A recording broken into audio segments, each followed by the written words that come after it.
भारत की राजधानी दिल्ली में तुम्हारी सत्ता या मेरी सत्ता, तुम्हारे पास अधिकार बनाम मेरे पास अधिकार की लड़ाई में जान गंवाने वाले 3 युवाओं में से एक की चिता जल रही है।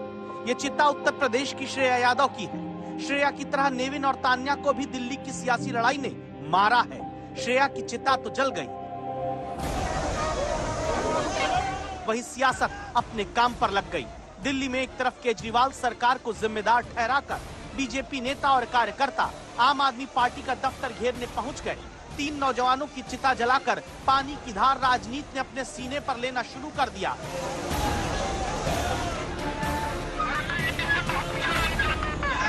कुछ ही देर में हाथ में प्ले कार्ड लेकर एलजी सचिवालय के बाहर आम आदमी पार्टी के विधायक, नेता, कार्यकर्ता भी पहुंच गए। इनकी मांग है एमसीडी कमिश्नर को हटाया जाए। एक दूसरे पर ठीकरा फोड़ने, एक दूसरे पर गलती थोपने, हमने कहा था ना तुम जागे नहीं, तुम जिम्मेदार हो, तुम सो रहे थे। इन सारी सियासत के बीच 3 मौत हो चुकी है। यह आंकड़ा यूं ही बढ़ता रहेगा जब तक दिल्ली में जवाबदेही नहीं तय होती, जब तक दिल्ली में सत्ता और अधिकारों की चक्की एलजी और केजरीवाल सरकार के 2 पार्टों की चलती रहेगी। ये तय है जैसे शनिवार रात को तान्या, नेविन, श्रेया कोचिंग सेंटर के बेसमेंट में पढ़ते पढ़ते डुबाकर मार दिए गए, आगे और भी लोग मारे जाते रहेंगे।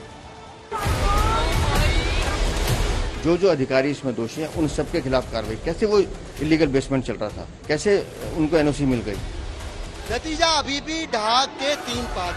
एमसीडी के अंदर कमिश्नर साहब की कान पे जू नहीं रेंग रही जब उनको कहा जाता है कि एमसीडी के नालियों की सफाई नहीं हो पा रही है। सारे अधिकारियों का नियंत्रण, कंट्रोल माननीय एलजी के हाथों में है। 1 दशक से आम आदमी पार्टी दिल्ली में सत्ता भोग रही है, लेकिन दिल्ली वासियों के लिए कोई काम नहीं कर रही। इस तस्वीर को देखिए।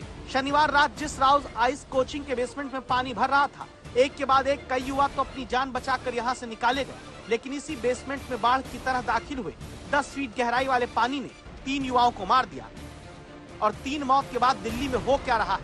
बीजेपी कहती है एमसीडी की गलती है, जहां शासन केजरीवाल की पार्टी का है। केजरीवाल की पार्टी कहती है कि जिम्मेदार एलजी है, जिनके अधिकारी काम नहीं करते। बीजेपी कहती है कि एमसीडी की मेयर शैली ओबरॉय जिम्मेदार है। केजरीवाल की पार्टी कहती है कि एमसीडी के कमिश्नर अश्विनी कुमार जिम्मेदार हैं, जिनकी नियुक्ति केंद्र सरकार करती है। बीजेपी कहती है कि बेसमेंट में लाइब्रेरी कैसे चलती रही, एमसीडी बताए।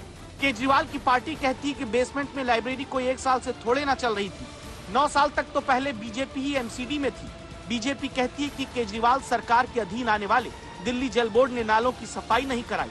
केजरीवाल की पार्टी कहती है कि नालों की सफाई को अधिकारियों को बोला था, लेकिन एलजी के अधीन आने वाले अधिकारी सुनते नहीं। बीजेपी कहती है कि दिल्ली सरकार के अधीन आने वाले दमकल विभाग ने कैसे बेसमेंट में लाइब्रेरी को एनओसी दे दिया। आम आदमी पार्टी कहती है अधिकार छीनकर बीजेपी दिल्ली में साजिश रच के दिल्ली को डुबाना चाहती है। अपने हाथ में अधिकार रखने किसी चक्की में पीसे गए 3 परिवार अपने ही बच्चों का अंतिम संस्कार करते हैं, अंतिम विदाई देते हैं, लेकिन 3 चिताओं के ऊपर राजनीति की आग और भड़कने लगी है।